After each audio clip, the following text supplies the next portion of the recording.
Nako mga kababayan, isa na namang general. Retired general ito mga kababayan. At isang scout ranger, Musang. Grabe mga kababayan yung banat niya dito kay Ping Lacson at kay Tito Soto mga kababayan. Grabe ang kanyang isiniwalat dito. Matindi itong general na ito. Talagang kikilabutan ka mga kababayan sa kanyang pinagsasabi. So panoorin na natin ito. So bago ang lahat mga kababayan, subscribe nyo po si Copars Vlog. Galing po sa kanya tong video. So ayun po mga kababayan.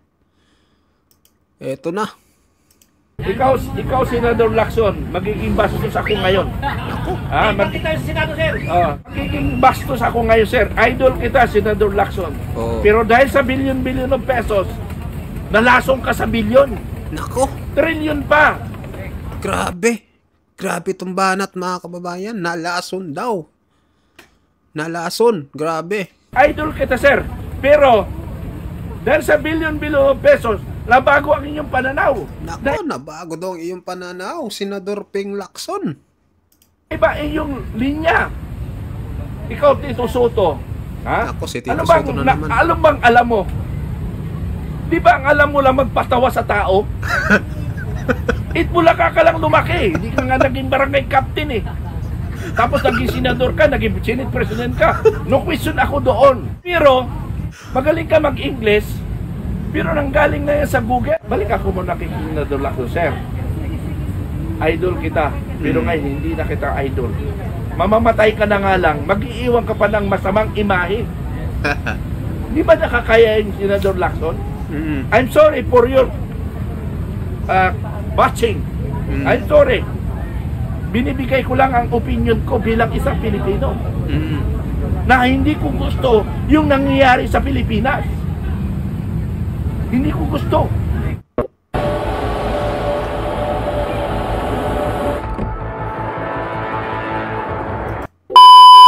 Ngayon, nung nag-retired ako, na-realize ko, wala pala sa bundok ang kalaban.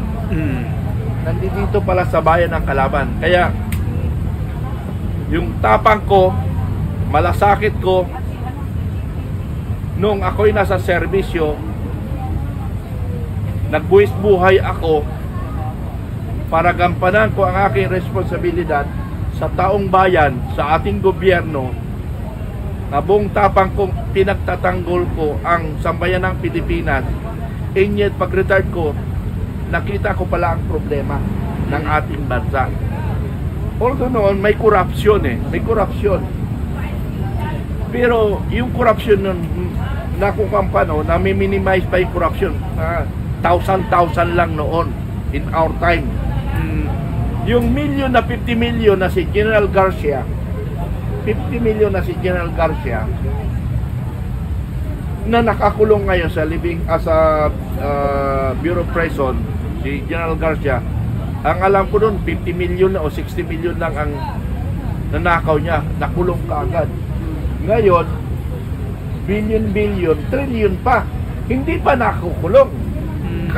Mag-iinit na naman ako, magsisigaw na naman ako dito. Kalma. Ha?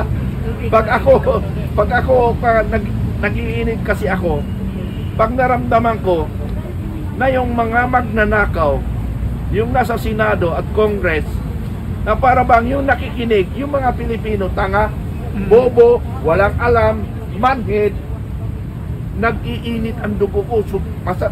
Gusto ko sila pagsusuntukin dyan sa Congress at saka sa Senado. Mabuti na nga si Speaker Romualdez. Umalis na kasi inaamon ko ng suntukan ko si Speaker Romualdez. Sabi ko, ihapin ko ng hinamon niya, di ba nung tayo sa Batasan? Hinamon ko rin. Pero wag sa loob ng Congress, sa labas, sa pintuan. Kaya siguro magkaedad lang kami, kaya kong, kahit matangkad sa akin Sanay man ako makipaglaban sa matangkad Pero sa kaedad ko lang na pwedeng sa mga bata, no? So, ang point ko dito, nag-iinit ang dugo ko na para ba ang tingin sa Pilipino, mga tanga tayong lahat. Mga tanga kayo, mga vloggers, mga tanga kayo, bobo kayo. Paano? Tignan nyo na lang sa Senado, huwag na sa Congress, tapos na sa Congress napalayas na yung mga tarantado na bumayad na taga-Congress. Natakot sila dahil kay Congressman Barsagan. Sabi ni Congressman Barsagan, nung nasakwan tayo batasan, nako, yung mga Pilipino dyan, pag nakalusot yan, nakarating sa opisina natin, maggutay-gutay ang katawan natin para mapaparis tayo sa Nepal. Sabay, sabi ni Congressman Romales, sabay pasok sa kanilang kwarto. Nag-usap-usap sila. Papasok si Congressman Barsaga sa opisina. Hindi siya pinapasok dahil hindi kakampi. Paglabas ni Romales for after 10 minutes yata, lumabas Romales, nakagano'n. Tapos umupo, I resign. So nagtagumpay ang United People's Initiative. Yung inisyatibo natin na mga kapwa natin naghihirap ngayon ay nagtagumpay tayo initially. Nagtagumpay tayo dahil walang iya sa Congress. Yan naman yung Congress ngayon na wala nang tapang, di ba? Wala na.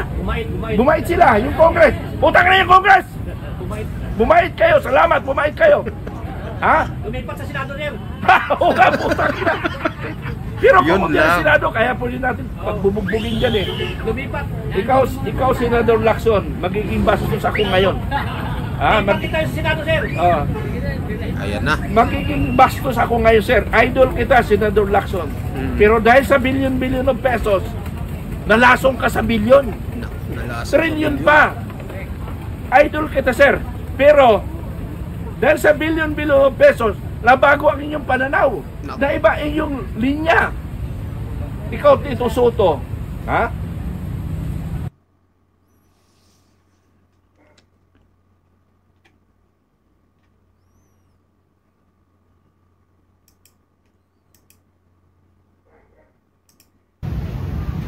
Ano bang alam mo? Di ba ang alam mo lang magpatawa sa tao? Itbulaga ka lang lumaki. Hindi ka nga naging barangay captain eh. Tapos naging senador ka, naging senate president ka. No question ako doon. Pero, magaling ka mag-English, pero nanggaling na yan sa Google. Ito na naman si Soto. Google na lang. Kakalibat tama't mali. Bakit? Hindi ba tayo marunong mag-Google? Ha? Marunong tayo. Lahat nga tayo matalino ngayon eh. Ha? Okay. Tama ba itong words ko na ito? Tama ba yung spelling? Verify. Oh. Pero, yung pagkawalang iya, ay hindi talaga mawawala yun. Ano? Hindi talaga mawawala yung pagkawalang iya. Okay. Biruin mo, marami ng kwento. Kaya nga ako, minsan nagsisigaw ako, talaga nanggagalit ako sa galit, dahil yung galit natin, para bang hindi natin alam ang nangyayari sa ibabaw ng Pilipinas. Yun yung masakit para sa ating Pilipino. Yun yung masakit, mga kababayan, kasi parang pinagloloko lang tayo. Masakit sa kanya, masakit sa'yo, masakit din sa akin, mga kababayan. 'Di ba? Grabe yung nangyayari ngayon. Talagang ginagago tayo.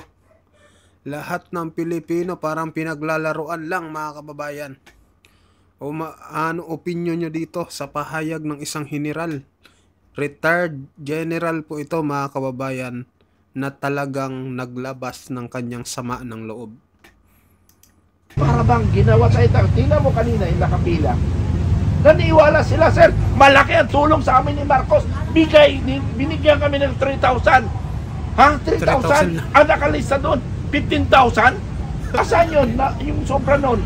Ay di sa mga kurakot na tao, nagbigay sila ng, sabihin natin, 10 billion. 1 billion lang ibinigay. Na walang 9 billion. So ginagamit ang mga mahirap. Tingnan mo, kanina nakipagdebate sa akin, pero mayroon naniniwala sa akin.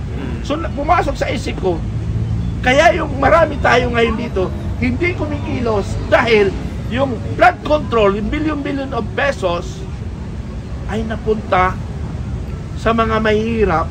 Ginamit nilang mahirap para sila makapagkamkam ng trillion of pesos.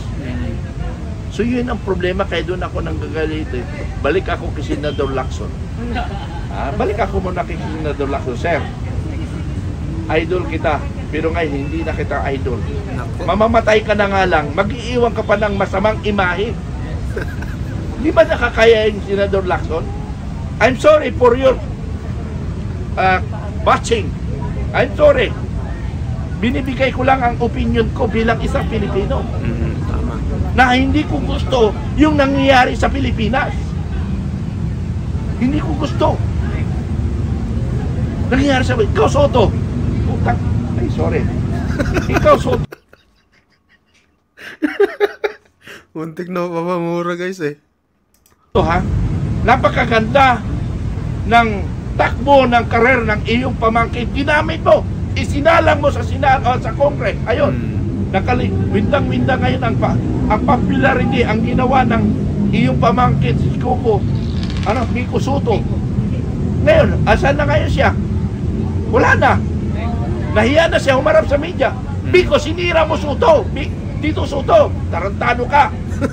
I'd say with ClickUp, doing my daily tasks is up to 10 times faster. The work of a law firm. Ano sasabi nyo dito guys? No, mag-comment po kayo sa pinahayag ni General Bertrand na binanatan nga itong si Ping Lacson at itong si Tito Soto. At grabe banat nito ni General Bertrand, no? Talagang sinabi niya kay Lacson ay talagang nalaso na ng pera itong si Lacson. Dito naman kay Tito Soto ay binanatan niya ang paggamit dito kay Vico Soto pala mga kababayan. So ayun, opinion nyo dito, mag-comment kayo kung ano ang opinion nyo mga kababayan. Mag-like din kayo sa ating video at pa-subscribe po si Copars Vlog mga kababayan, no? KHOPARSB Vlog, yun. So maraming salamat po sa inyong lahat mga kababayan. Hanggang dito na lang.